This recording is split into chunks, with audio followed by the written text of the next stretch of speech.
Hello everyone, welcome back to my channel. নতুন আরেকটি পর্বে আপনাদের অনেক অনেক ওয়েলকাম।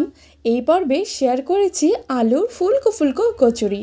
এই ফুলকো ফুলকো কচুরিগুলো আজকে কিভাবে বানিয়েছি সেটাই আপনাদের সাথে শেয়ার করেছি। সকালের জলখাবার কিংবা বিকেলের টিফিনেও কিন্তু এই আলুর কচুরি বানাতে পারেন। তো আলুর কচুরি বানানোর জন্য এখানে ময়দা নিয়েছি। ময়দার মধ্যে হাফ চামচের মতো লবণ দিয়ে দিচ্ছি, আর দিয়ে দিচ্ছি চিনি, দিয়ে দিচ্ছি এর মধ্যে বেশ কিছুটা জোয়ান। এরপর দিয়ে দিচ্ছি এখানে 2 চামচ পরিমাণে রিফাইন্ড অয়েল। খুব ভালো করে এবার সব কিছুকে ময়াম করে নিচ্ছি। যত ভালো ময়াম হবে তত ভালো কিন্তু কচুরিগুলো খেতে আরও বেশি মুচমুচে হবে। খুব ভালো করে এখানে ময়াম করে নিয়েছি। এবার অল্প অল্প করে জল দিয়ে ময়দাটাকে খুব ভালো করে মেখে নিচ্ছি। ময়দাটাকে খুব ভালো করে মেখে নিয়েছি। এবার এই ময়দাটাকে ওপর থেকে একটু রিফাইন্ড অয়েল দিয়ে ভালো করে চারিদিকে লাগিয়ে নিচ্ছি, আর এটাকে রেস্টে রেখে দিচ্ছি চাপা দিয়ে। এইদিকে আলুর পুরটি তৈরি করে নিচ্ছি। প্যানের মধ্যে সামান্য একটু তেল দিয়েছি, লঙ্কা কুচি দিয়েছি, গ্রেট করা আদা আর সামান্য পরিমাণে একটু হিং দিয়ে দিচ্ছি। খুব ভালো করে এবার একটু নাড়াচাড়া করে নিচ্ছি। দিয়ে দিচ্ছি সামান্য একটু হলুদ গুঁড়ো আর দিয়ে দিচ্ছি জিরের গুঁড়ো। ভালো করে মশলাটাকে একটু নাড়াচাড়া করে নিয়ে এরপর সামান্য একটু জল দিয়েছি। তারপর এর মধ্যে দিয়ে দিচ্ছি কারি পাতা। কারি পাতা দেওয়ার ফলে কিন্তু এটার টেস্ট আরও দ্বিগুণভাবে বেড়ে যাবে। এবার সেদ্ধ করা আলুটা এর মধ্যে দিয়ে দিচ্ছি। সেদ্ধ করা আলুকে আমি ম্যাশ করে নিয়েছি, সেটা দিয়ে দিয়েছি। দিয়ে দিচ্ছি পরিমাণ মতো লবণ। খুব ভালো করে নাড়াচাড়া করে পুরটাকে নামিয়ে নিয়েছি। আলুর পুর এইদিকে ঠান্ডা হতে থাক। এইদিকে রেস্টে রাখা ময়দাটিকে আবারও হাত দিয়ে একটু ঠেসে নিচ্ছি।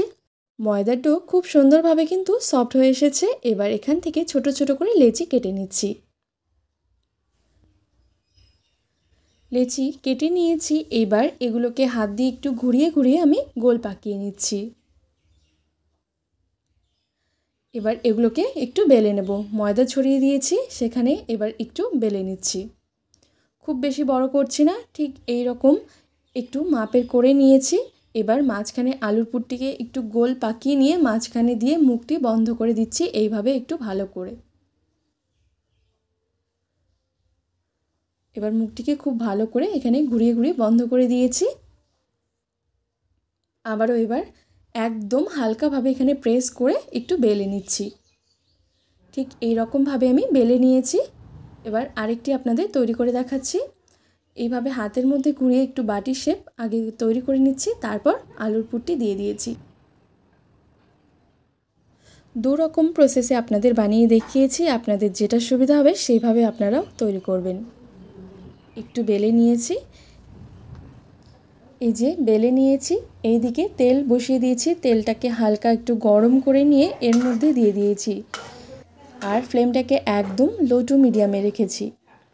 এক এক করে একদম উল্টে পাল্টে দিয়ে আমি এগুলোকে ভেজে নিচ্ছি। আর দেখুন আলুর কচুরি কিন্তু কত সুন্দরভাবে একদম ফুলকো ফুলকোভাবে ফুলে গেছে। বেশ একটু লাল লাল করে ভেজে নিয়েছি, এটা নামিয়ে নিচ্ছি। আবারও একইভাবে এখানে আরেকটি ভেজে নিচ্ছি। একটু সময় নিয়ে লো টু মিডিয়াম ফ্লেমে এই আলুর কচুরিগুলোকে ভাজতে হবে। দেখতে দেখতে আরেকটি তৈরি হয়ে গেছে। একইভাবে এখানে সবগুলোই তৈরি করে নিয়েছি। তো দেখতেই পেলেন কত সহজেই কিন্তু তৈরি হয়ে গেল আলুর ফুলকো ফুলকো কচুরি।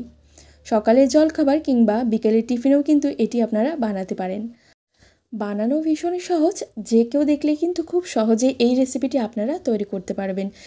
শুধু মুখেও খাওয়া যায়, আর আপনারা যদি চান এটা ছোলার ডাল বা ঘুগনির সাথে খেতে কিন্তু আরও বেশি ভালো লাগবে। ফুলকো ফুলকো আলুর কচুরি আপনারা চাইলে নিরামিষ দিনেও কিন্তু এটি বানাতে পারেন। একদম সম্পূর্ণ নিরামিষ পদ্ধতিতেই আজকে এটা আপনাদের বানিয়ে শেয়ার করেছি। আর আপনাদের দেখিয়ে দিচ্ছি ভেতর থেকে কতটা বেশি ফুলকো ফুলকোভাবে ফুলেছে, আর পুরটি কত সুন্দরভাবে কিন্তু চাড়িয়ে গেছে। দেখুন কত সুন্দরভাবে আলুর পুরটি কিন্তু একদম চারিদিকে ছড়িয়ে গেছে, আর খেতে কিন্তু ভীষণ ভালো লাগবে। কারি পাতা দেওয়ার ফলে এর টেস্ট কিন্তু আরও দ্বিগুণভাবে বেড়ে গেছে। অবশ্যই একবার এইভাবে আপনারা আলুর কচুরি বানিয়ে দেখুন, খেতে কিন্তু আপনাদেরও ভীষণ ভালো লাগবে। ভালো লেগে থাকলে অবশ্যই আপনারাও ঘরে এইভাবে তৈরি করবেন। ধন্যবাদ।